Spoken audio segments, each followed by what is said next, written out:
नाजरीन की खिदमत में डॉक्टर मोहम्मद मंजूर नोमान का आदाब। यही है इबादत, यही दीन व ईमान, यही है इबादत, यही दीन व ईमान, कि काम आए दुनिया में इंसान के इंसान, कि काम आए दुनिया में इंसान के इंसान। एक दूसरे का दर्द समझना और उसे दूर करना ये इंसानियत है, और इसके लिए कई अफराद सामने हैं और हुकूमतें भी इस सिलसिले में आगे आ रही हैं, और कई फलाही स्कीम्स हैं जो हमारी मदद के लिए हैं, हमारी ज़रूरतों को पूरा करने के लिए हैं, तालीम के मैदान में आगे बढ़ने के लिए हैं। मुलाजिमतें नहीं हैं तो मुलाजिमतें हासिल करें, इसके लिए मदद करने के लिए हैं। लेकिन ज़रूरत इस बात की है हम इससे आगाह रहें, इससे वाकिफ़ रहें। लेकिन हमारा ये रवैया रहा है कि हम दीगर चीज़ों के ताल्लुक़ से हम मालूमात हासिल करते हैं, और हमारे बच्चे हो या माँ बाप हो इस तरह के वीडियोस देखते हैं जिससे कोई फ़ायदा नहीं। मोबाइल बहुत सारा वक्त इसमें ज़ाया करते हैं, यह हमारे लिए समाज का नासूर बन गया है। लेकिन यही मोबाइल हमारे लिए इंफॉर्मेशन भी मुहैया करता है। इसमें ऐसे स्कीमें हुकूमत की जानिब से हैं जिसके ज़रिए हम इस तरह वेबसाइट्स जो हैं उसमें जाकर हम मालूमात हासिल कर सकते हैं। लेकिन हम दूर हैं इस बात से। हुकूमतें सामने आती हैं, ऑफिसर सामने आते हैं, महकमात सामने आते हैं, लोग हुकूमत के जो कारिंदे हैं वो सामने आते हैं, लेकिन हमारे लिए ज़रूरी है कि उससे फ़ायदा हासिल करें। इस सिलसिले में ये प्रोग्राम है। माइनॉरिटी वेलफेयर डिपार्टमेंट के डायरेक्टर जिलानी मोकाशी साहब हमारे साथ इस वक्त दूरदर्शन में मौजूद हैं। हम आपसे मुख्तलिफ स्कीमों के ताल्लुक से जो फलाई हैं, हमारे बहबूदी के लिए हैं, तरक्की के लिए हैं, आगे बढ़ने के लिए हैं, गुफ्तगू करेंगे। मैं दूरदर्शन में जिलानी साहब आपका इस्तकबाल करता हूँ। शुक्रिया। अस्सलाम वालेकुम। ये जो स्कीमें हैं हुकूमत की जानिब से तालीम के मैदान में, ख़ास कर NIOS है, national institute of opening schooling है, तो इस सिलसिले में क्या है ये कब कायम हुआ, इसके अखराज व मकासद क्या हैं? तो ऑलरेडी मैं आपके एक इससे प्रीवियस एपिसोड में आपको मैं हमारे जो माइनॉरिटी वेलफेयर डिपार्टमेंट से जो स्कूल्स चला रहे हैं जी जी उसके बारे में ऑलरेडी बताया मैंने आपके पास बहुत सारा तफसीलात से एंड स्कॉलरशिप के वास्ते भी बताया हूँ। हमारा मकसद क्या था कि ये जो मदरसे में जो एजुकेशन पढ़ते, जो हमारे हाफिज एंड आलिम कोर्सेज जो करते हैं बच्चे, इनको हम फॉर्मल एजुकेशन कैसा देना, that was a challenge for us actually.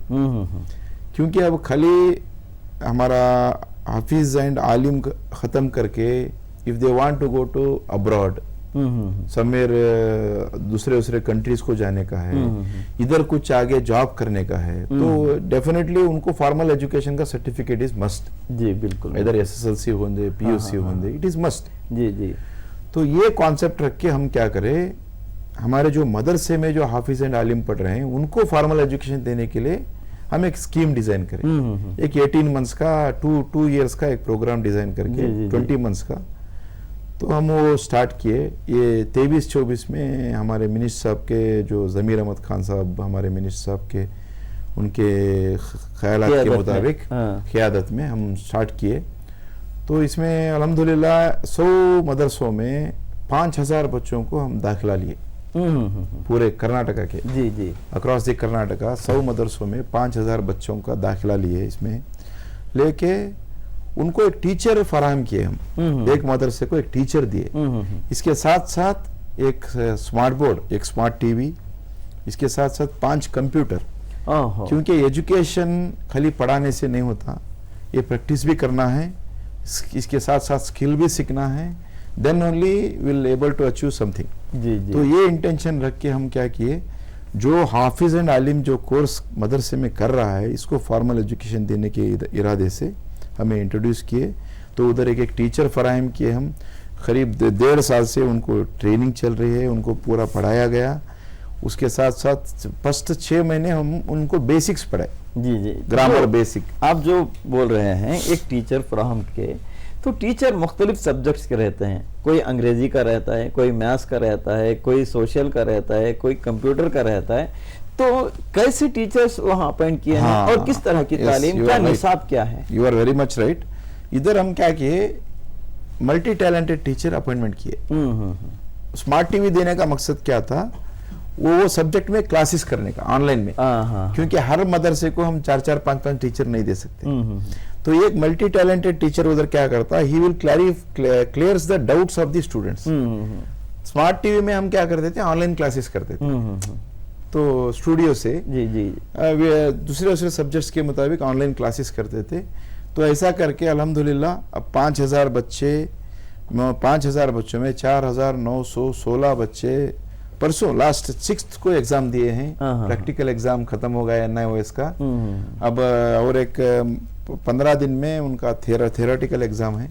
इंशाल्लाह we are waiting for the hope we will get the good results for madrasa students. तो वो किस तरह की तालीम, अंग्रेजी है, तालीम, ग्रामर, अंग्रेजी, Kannada, science, science and maths, जी एंड उसके साथ साथ उर्दू सब्जेक्ट भी है। If they want to take Urdu they can take, if they want to take Hindi they can take. जी सो ऐसा multiple 5 subjects they have to take जी एज पर NIOS गाइडलाइंस। तो उसके मुताबिक लेके हम अल्हम्दुलिल्लाह 5000 बच्चे, इसमें नॉट ओनली बच्चे, इवन बड़े भी हैं, इवन बड़े भी हैं, बच्चे भी हैं, हमारे गर्ल्स स्टूडेंट्स ज्यादा हैं जी। तो अल्हम्दुलिल्लाह पूरे बच्चे। तो मदारिस की तादाद बहुत ज़्यादा है, और कुछ मदारिस ऐसे हैं जो अपने तौर पर वो इस तरह के असातिज़ा का तकर्रुर करें ताकि उन्हें मैथ्स सिखाया जाए, कंप्यूटर साइंस सिखाया जाए, दीगर सब्जेक्ट सिखाया जाए। तो ये दायरा फ्यूचर में क्या वसी होगा या महदूद? ज़रूर। अब जो प्रेजेंट जो मदरसे कर रहे हैं, गिने चुने मदरसे कर रहे थे जी। तो हम इसको तादाद करके 5000 बच्चों का एट ए टाइम किए जी। तो इंशाल्लाह और आगे हम पूरे मदरसे 100% मदरसे कवर करना करके सोच रहे हैं। जी। हमारे पास कर्नाटक में जो मदरसे हैं पूरे मदरसे कवर करके उनको हाफिज एंड आलिमियत के साथ उनको SLC खत्म करके बाद में उनको PUC NIOS कर सकते हैं हम। हाँ। आगे डिग्री करा सकते हैं। तो lot of scope is there, with that intention we are doing. तो ये जो नजरिया था बहुत सारे मदारिस में कि जदीद तालीम भी दीनी तालीम के साथ, यानी कि दीनी तालीम के साथ असरी तालीम भी दी जाए, जदीद तालीम भी दी जाए, तो ये ख्वाब था, एक ख्याल था, एक तस्वुर था, इसको आपने अमली जामा पहना और हकीकत में तब्दील किया। इससे बहुत बड़ी तादाद में बच्चे फ़ायदा हासिल कर रहे हैं और उम्मीद है कि मुस्तकबिल में और बड़ी तादाद इसमें दाखिल होगी और फ़ायदा हासिल करेगी।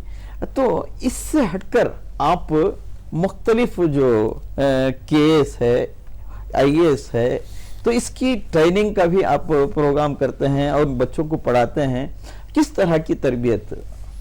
तो हमारा नेक्स्ट एजेंडा इज एम्प्लॉयमेंट जी। First agenda is education. हाँ। नेक्स्ट एजेंडा इज हमारा जो इम्पोर्टेंट कंपोनेंट इज एम्प्लॉयमेंट है। एम्प्लॉयमेंट बेस्ड क्या दे सकते हैं हमें, that we are grabbing the things. तो इसमें first and foremost thing is हमारे पास एक वेरी एज यू नो पूरे इंडिया में कि जिधर भी नहीं उतना हमारा जो खूबसूरत हज भवन है कर्नाटक में। जी। कर्नाटक में जो हज भवन है पूरे इंडिया में किधर भी नहीं। जी, एक मॉडल है। हाँ, उतना खूबसूरत हेरिटेज बिल्डिंग। जी बिल्कुल।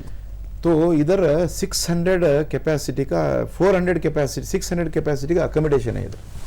600 कैपेसिटी। हज भवन के ताल्लुक से मैं एक बात कहना चाहूंगा। तो हज एक ऐसा एक फरीजा है जिसको मखसूस अय्याम में मखसूस दिनों में होता है और उसके बाद वो हज भवन बिल्कुल बेकार रहता है। तो वो बेकार रहने की वजह आपने इस तरह इसीलिए इधर बहुत सारा फैसिलिटी था। तो हम क्या किए 23-24 में हमारे मिनिस्टर साहब का क्या ख्वाब था कि वो यूज को लाना करके। तो हम क्या किए ये हज भवन को हम कंप्लीटली यूज को लाए। इधर IAS के ट्रेनिंग स्टार्ट किए। We started first batch with 400 members, 438 members. तो अल्हम्दुलिल्लाह फर्स्ट 1 साल का ट्रेनिंग दिए। तो 1 साल के ट्रेनिंग में अल्हम्दुलिल्लाह 120 बच्चे ऑलरेडी वेरियस गवर्नमेंट जॉब्स को सेलेक्ट हो गए, सेलेक्ट होके ज्वाइन हो गए। क्या बात है, क्या बात है। तो ये बहुत अच्छा ट्रेनिंग भी दिए हम। It is 24/7। उधर ही मेंटरशिप रखते, उधर ही अच्छे बहुत सारी बड़ी लाइब्रेरी है, 300 बच्चों का कैपेसिटी का लाइब्रेरी है, वर्क स्टेशन है। तो इसीलिए 120 बच्चों में 65 बच्चे पुलिस डिपार्टमेंट को सिलेक्ट हुए एंड वेरियस फील्ड्स को सिलेक्ट हुए। इसके साथ साथ जो परसों आप देख रहे हैं जो केस रिजल्ट है केस का, केस का उसमें 20 कर्नाटका बच्चे, एडमिनिस्ट्रेटिव सर्विसेज। यस, उसमें मेंस जो क्वालिफाई किए 20 बच्चे आर फ्रॉम हज भवन। क्या बात है, क्या बात है। तो ये मेयारी तालीम है, उसके ऊपर जो असातिज़ा की जानिब से और महकमे की जानिब से खुसूसी तवज्जो और मेहनतें हैं, उसका हाँ, समरा जरूर, है, जरूर, उसका नतीजा, जरूर, उसका जरूर। रिजल्ट है। तो नहीं, इसके साथ साथ एक बच्चा IAS भी पास हुआ परसों, जो परसों के रिजल्ट में। जी, जी। He is also from Haj Bhavan. क्या बात है, बड़ी बात है। तो एक IAS, 20 case and various fields in government job. इब्तिदाए इश्क है, रोता है क्या, आगे आगे देखिए होता है क्या। तो आप आगे आगे और बताना चाहेंगे, इंशाल्लाह। ये बहुत बड़ी खुशी की बात है, बहुत ही हमारे लिए भी मसरत और तमानियत, सुकून और चैन और राहत की बात है कि बच्चे हज भवन से IAS पास कर रहे हैं, KS और IPS वगैरह के इम्तिहानात। और जो KPSC है, कर्नाटका पब्लिक सर्विस कमीशन, उसकी जानिब से भी मुख्तलिफ डिपार्टमेंट्स में के लिए इम्तिहानात रेलवेज के लिए होते हैं, बैंकिंग के लिए होते हैं, क्लरिकल पोस्ट के लिए होते हैं। तो इस तरह के ट्रेनिंग्स के लिए आपने कोई स्कीम या इस तरह का इंतजाम किया है? हाँ, ज़रूर ज़रूर, क्योंकि ये IAS केस हज भवन में जो है ये पूरा साल का रहता है जी। 1 ईयर का कोर्स है। तो चंद बच्चे थोड़ा परसेंटेज में कम रहते इतने, ये हम इसको क्या है, ये बहुत डिमांड का स्कीम है हमारे पास। जी जी, इसलिए कि हर बच्चा कोई क्योंकि KS हम- नहीं हो सकता, हर बच्चा हाँ। IPS IAS और IAS नहीं हो सकता। वो भी हुआ, हम हर बच्चा सेलेक्ट भी नहीं कर सकते। हाँ, हाँ। इसको 300 बच्चों के एप्लीकेशन के लिए हमारे पास 5000 एप्लीकेशन रिसीव होते हैं। जी जी जी। अब 3 साल में हमारा 3rd बैच चल रहा है। अब 5000 आते हैं, 300 सेलेक्ट होते हैं, बाकी बच्चों के लिए इस तरह के हाँ। इम्तिहानात के लिए। तो इसीलिए हम क्या करें, उनको भी हेल्प होने करके वेरियस गवर्नमेंट फील्ड्स में जाना करके हम 1000 बच्चों का group C coaching division level पे करें। जी, बच्चे need not to come to Bangalore, जी। उनके डिवीजन पे हम एक बार, अब परसों फाइनल हुआ है, उनके डिवीजन में 1000 बच्चों को हम पर डिवीजन 250 मेंबर्स को ग्रुप C 3 महीने का ट्रेनिंग दे रहे हैं। जी जी जी। इसके साथ साथ अब पुलिस डिपार्टमेंट में हम क्या करते हैं, माइनॉरिटी डिपार्टमेंट से क्या कर रहे हैं, जो नोटिफिकेशंस इश्यू होने वाले हैं जॉब के, जी जी। उसको हम ट्रेनिंग देने की कोशिश कर रहे क्या हैं। बात है। अब पुलिस की नोटिफिकेशन शॉर्टली इश्यू होने वाले हैं, तो उसको ट्रेनिंग दिए। एंड ग्रुप C की इश्यू होने वाले है, उसको ट्रेनिंग दे रहे हैं। एंड PSI का ऑलरेडी 400 बच्चों का PSI का ट्रेनिंग दिए। जी जी तो ऐसा अलग अलग फील्ड्स में हम कोशिश कर रहे हैं जी। एक्चुअली। तो ये ट्रेंड बन गया है कि गवर्नमेंट जॉब से ज़्यादा प्राइवेट जॉब अच्छा है, इसलिए कि इसमें तनख्वाहें मोटी मोटी हैं और फ़ौरन जॉब मिल जाता है। इसमें एग्जामिनेशन का इस तरह का प्रोसेस नहीं होता और इस तरह की दिक्कतें नहीं होती। तो स्किल बेस्ड आप कोई ट्रेनिंग है जिससे बच्चे प्राइवेट में भी जा सकें और उनके लिए जॉब आसानी से मिल सके, इसलिए कि हर कोई जॉब गवर्नमेंट जॉब हासिल नहीं कर सकता। उनकी ज़िंदगी निखारने संवारने के लिए कोई ऐसे भी जो स्किल्स उनके अंदर पैदा किए जाएं जिससे वो हर मैदान में जा सकते हैं। ज़रूर ज़रूर, आप जो ये बहुत अच्छा क्वेश्चन है आपका। एक thing is IAS case government jobs का जी and second thing is as you told private. Ji.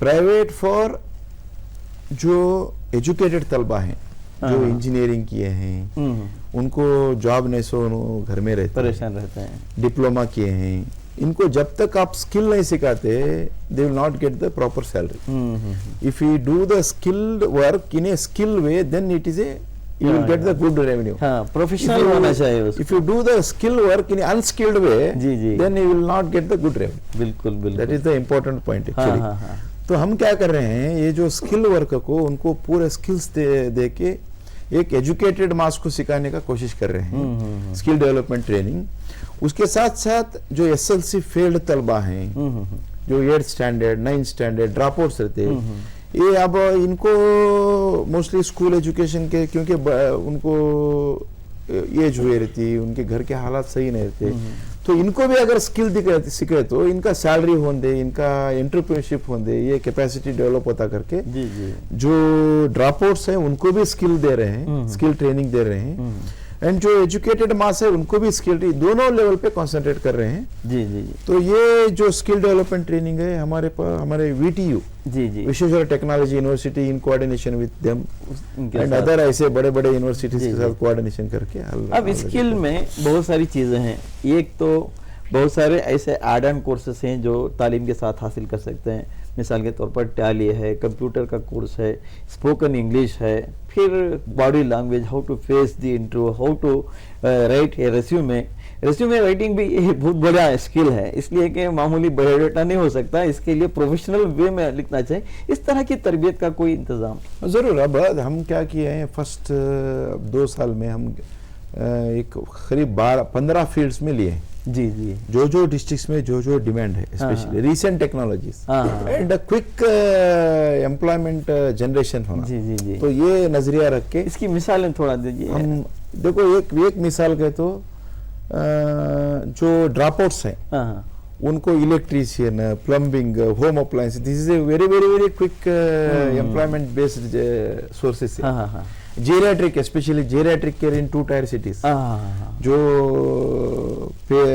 As old parents रहते हैं, जो एज ओल्ड ये रहते, घर को जाके नर्सिंग करने का रहता है, this is very very very need of the hour. अच्छा है। सो ऐसे सब ट्रेनिंग्स है।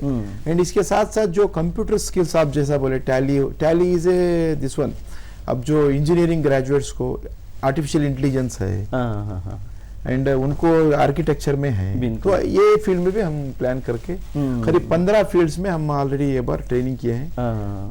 2700 लर्निंग हो, डेटा साइंस हो, ये तमाम चीजें, पूरा मशीन लर्निंग एंड वो हमारा सीएनसी एंड लेटेस्ट जो है प्रिंटिंग। एनिमेशन में भी बहुत सारे अपना कैरियर ये कर रहे हैं। एनिमेशन का भी बहुत आजकल जोर है, इसमें भी अपना कैरियर बिल्ड कर सकते हैं। इस तरह के कोर्सेज भी जरूर। हम जो एप्लीकेशन में हम कितने कोर्सेज, बहुत सारे कोर्सेज हैं, जिसको एप्लीकेशन ज्यादा आते हैं वो कोर्सेज स्टार्ट करते हैं। That is the way of skill development actually.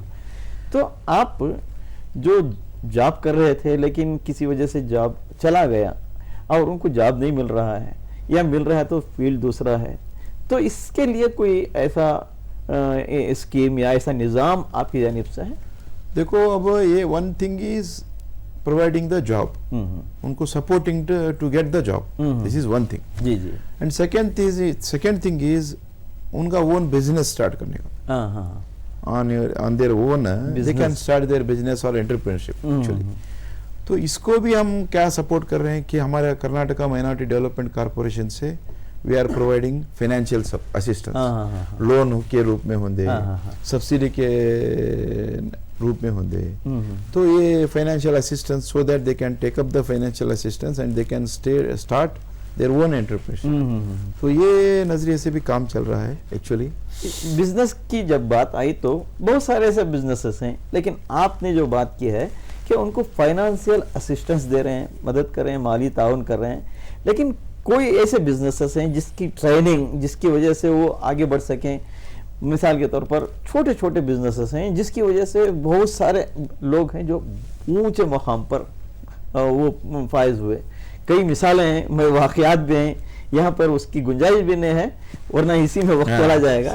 तो कौन से बिजनेसेस हैं जो सिलेक्टेड हैं जिसमें आप ट्रेनिंग दे? नहीं, सेलेक्टेड मींस सेलेक्ट। अब देखो, अब आप इफ यू सी, अब देखो हमारा पास जो स्किल डेवलपमेंट दे रहे हैं, skill development can be utilized for the job also, it can be utilized for the entrepreneurship also.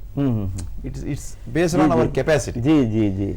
आप स्किल सीख के आप अपना ओन बिजनेस भी स्टार्ट कर सकते हैं, आप जॉब को भी जा सकते हैं, बिल्कुल।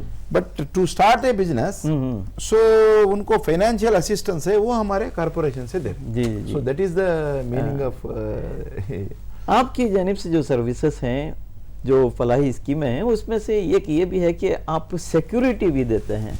किस तरह की? हाँ, तो social security means actually I told in beginning, तो सोशल सिक्योरिटी मीन्स एक्चुअली अब देखो आप, हमारे पास ये रिलीजियस जो हमारे पास जो प्लेसेस हैं, इधर हमारा मेन हर रिलीजन में हमको एक लीड करने वाला, रिलीजन वाइज लीड करने वाले हमारे इमाम हैं।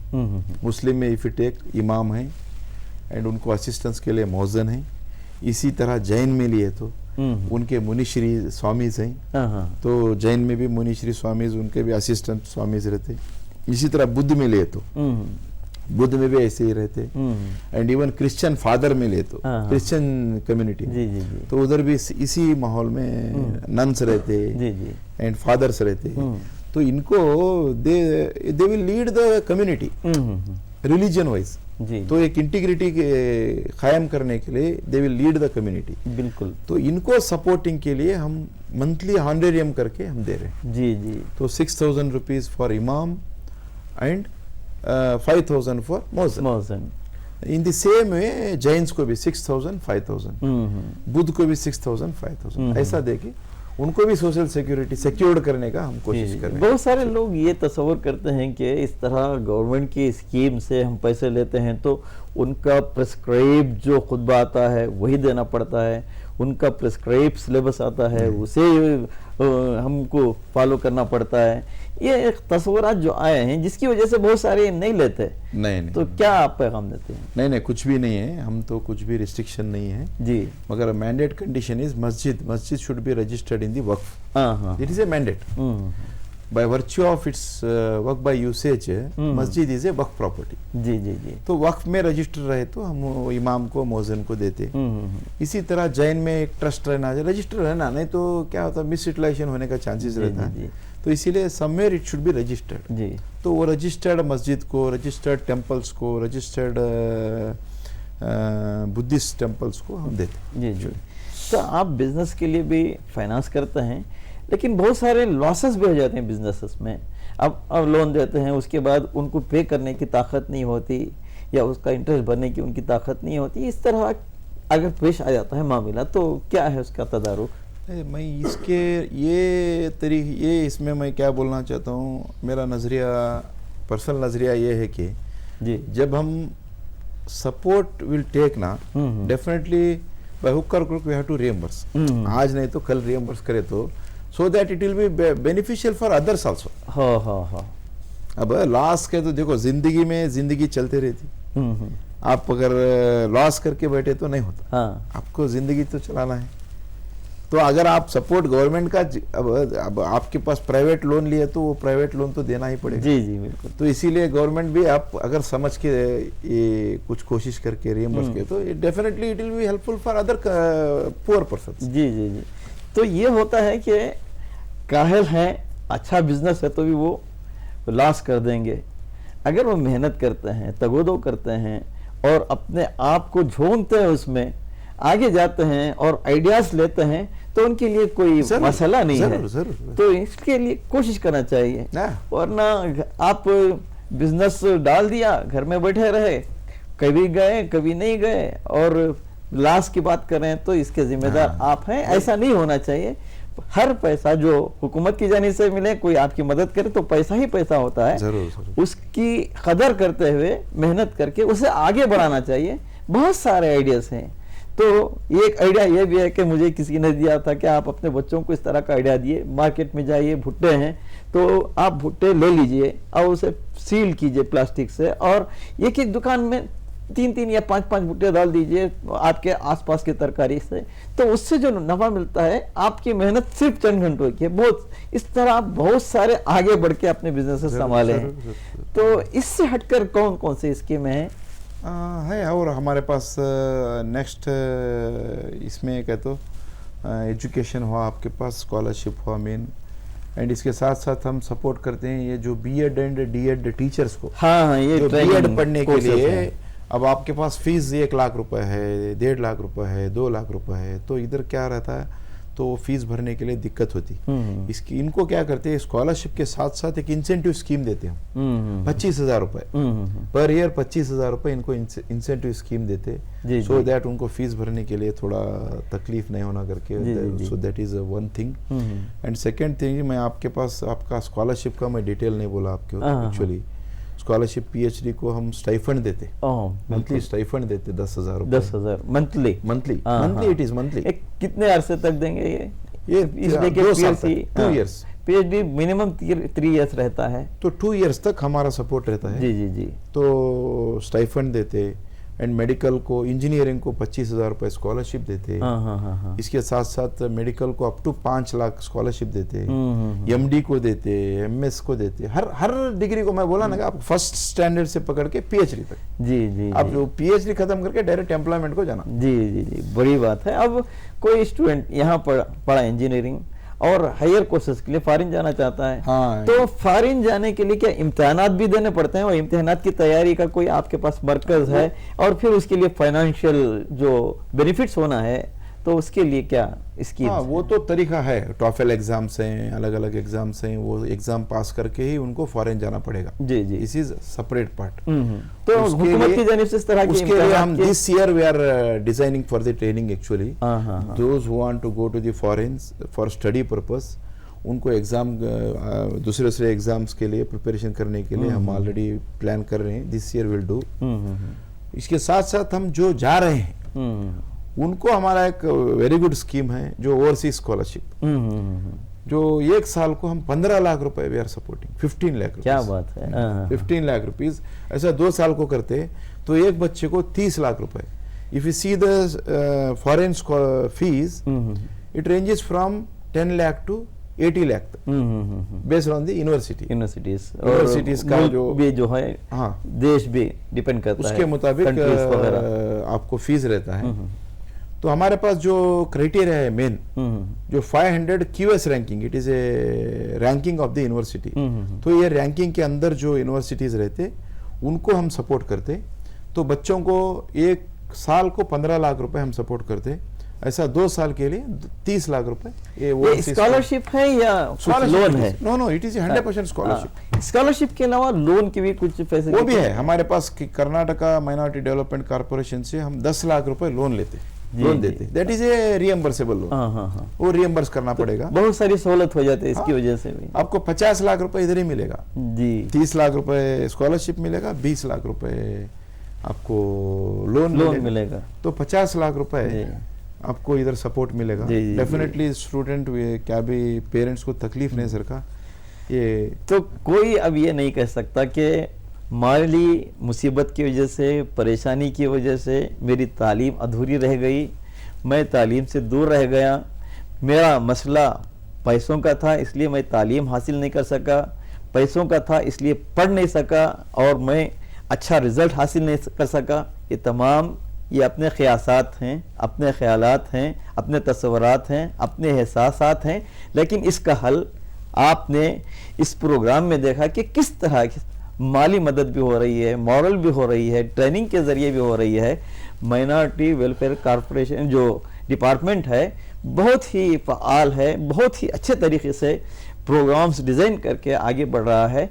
और जिलानी साहब, आप यहाँ तशरीफ़ लाए, इस सिलसिले में बहुत काफ़ी अहम ऐसे मालूमात जो अब तक बहुत सारे लोगों के जहन में भी नहीं वो ख्यालात, तस्वुरात, और उनको मालूम भी नहीं, सिर्फ आम लोग भी नहीं, बड़े बड़े एजुकेशनिस्ट को भी इसके ताल्लुक से वो ला इल्म रहे हैं, लेकिन इससे ज़रूर वो फ़ायदा हासिल करेंगे।